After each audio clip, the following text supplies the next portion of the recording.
The attack on Pearl Harbor left the United States eager to seek revenge on the Japanese.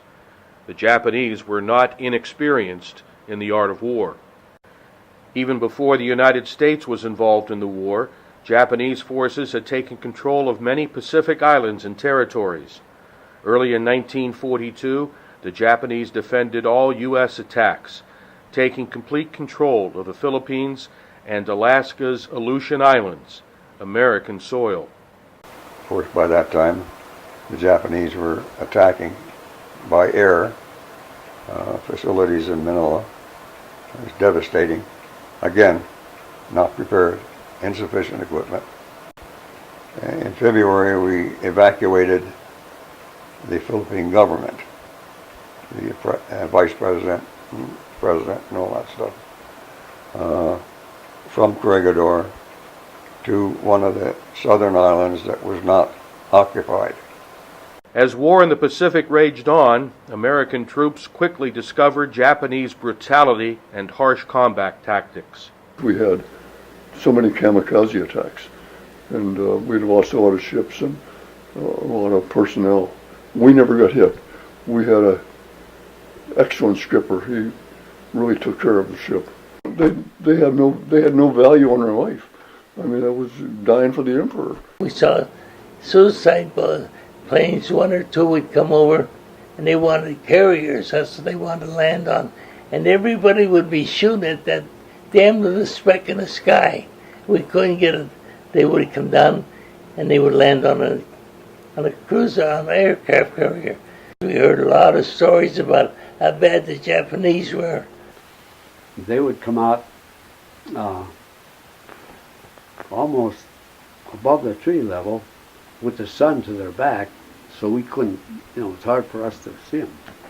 And they used to fly between the ships and then peel off and plow and dive into the superstructure of our ships to try to sink us. And so we were very fortunate. The one that come out after us would come out between our ship and the ship next to us, the convoy, and he tipped to veer into our superstructure. But in doing so, he tipped, and his wing caught a wave, and it flipped him and blew him up, and so he didn't succeed in that. Thank God. In April 1942, U.S. troops surrendered unconditionally to the Japanese on Bataan, leading to the Bataan Death March. 76,000 Allied prisoners of war, including 12,000 Americans, were forced to walk 60 miles under harsh conditions with no food or water. This resulted in 5,000 American lives lost. Things began to change at the Battle of Midway, June 4, 1942, after a U.S. carrier-based aircraft stopped a Japanese invasion of the island. That victory changed momentum of war in the Pacific in favor of the Allied forces. Many Erie men stationed on ships and aircraft carriers recall everyday life and combat in the Pacific. We got aboard ship. Just as soon as I got aboard the ship, an officer got my arm. I threw up. I got seasick. And then when they have roll call every day, I'd be sitting down like my head against the wall, and I heard my name, I'd answer it. I was also in what was the storm they called? Typhoon. I was at the end of a typhoon that destroyed the aircraft carrier Saratoga. It bent the bow right up from that storm. So that was really quite an experience. And our boat was flat bottom, and it landed, and we stayed on top of the mountain, on top of the water all the time, and slammed down on the water. But it was kind of an adventure being a young man.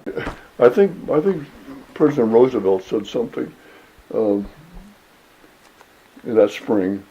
They were being criticized for our casualties, the naval casualties. And he said there's no foxholes in a steel deck. Where are you going to go? if it was painting, chipping paint, there was always something to be cleaned.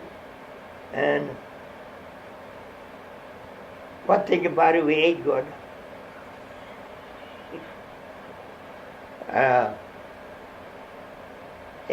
Watch. We have 4 hours watch, 8 off.